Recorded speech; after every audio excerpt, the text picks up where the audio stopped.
promotion long live. Foreign promotion long live. Haklama Mohanari Zindabad. Haklama Mohanari Zindabad. Foreign promotion Zindabad. Foreign promotion Zindabad. Assam विधानसभा बिसायख'थिया फैगौ 9 एप्रिलाव जागोन एसे बिपिएफनि सासे लाइमोन दैदेनगिरि हिसाबै नोंथाङा नैबे 19 नं बियाबाव गोबां गिदिंबाय रायजो राजानि माबायदि अनसायनाय मोनदों आरो बिपिएफआ माबायदि देरहागोन बेनि सायाव मा फोरमायगोन बे 19 नं सिडली चिरां समस्तियाव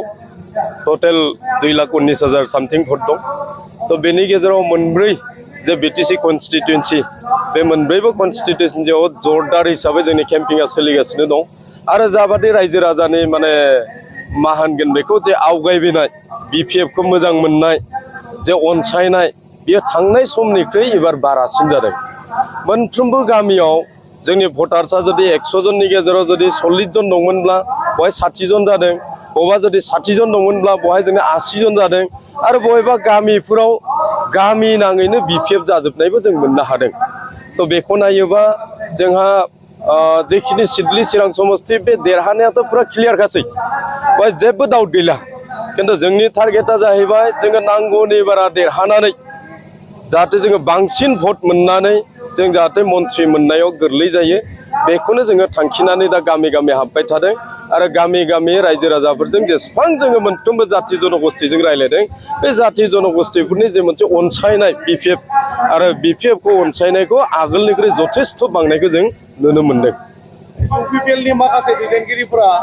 नैबे बिसायख'थिनि मोखाङाव बिपिएफआव हाबगासिनो दङ दा बेबायदियावहाय इउपिपिएलनि थासारिया माबायदि जागोन होनना सानो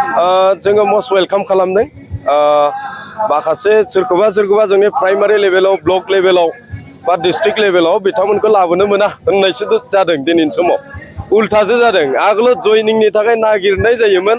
दा जयनिं जानो थाखाय गोबां मानसिफ्रा कन्टेक्ट जागासिनो दं जायफोरखौ नांथ'वा होनदों बे नांथ'वा होननाय मानसिफ्राबो मालाबा डिस्ट्रिक्टजों मालाबा सेन्ट्रेलजों मालाबा स्टारिं कमिटियाव थांनानै जयनिं जानायखौ जों नुनो मोनदों तो बेखौ नायोबा इउपिपिएल बिथांमोना जाबादि खामानि मावबाय थादों दिनैनि समाव बिथांमोना इलेक्शननि जे इस्यु इलेक्शनाव जों नुनो मोनदों बिथांमोना जेबो इस्युआनो गैला जों मोननैखौल' नुदों मोनसेया जाहैबाय जोंना शिवली महिलारि बायदेवनि इलेक्शन केम्पिं समाव बे लाफानाय गंसे गारि आइजोफोरनि थाखाय तो बेखौसो बिथांमोना क्रिटिसाइज खालामदों आरो बिनिफ्राय मोनसेया जाहैबाय नंखाय बांसावनाय जे मा होनो 125 एमेन्डमेन्ट बिल जासिगोन बेनिफ्राय जुन दानावनो बिटिसि सरकारा बायगोन बायदि बायदि बाथ्रा बुंनायखौ जों नुनो मोनदों स्पेसियली बे मोननै पइन्टखौ लानानैनो बिथांमोना मा इलेक्शन केम्पिं खालामनायखौ जों नुनो मोनदों तो बे हिसाबै इउपिपिएलनि जे थासारि जे मोनसे डिसिप्लिन भाबै बिथांमोना केम्पिं खालामनांगौमोन जों बेखौ थोजासे डिसिप्लिननि माखासे पइन्टफोर जों बाहायनायखौ जों नुनो मोनाखै माखासे लाइमोनफोर जायफोरा गोदानै भट होगोन बा लाइमोनफोरखौ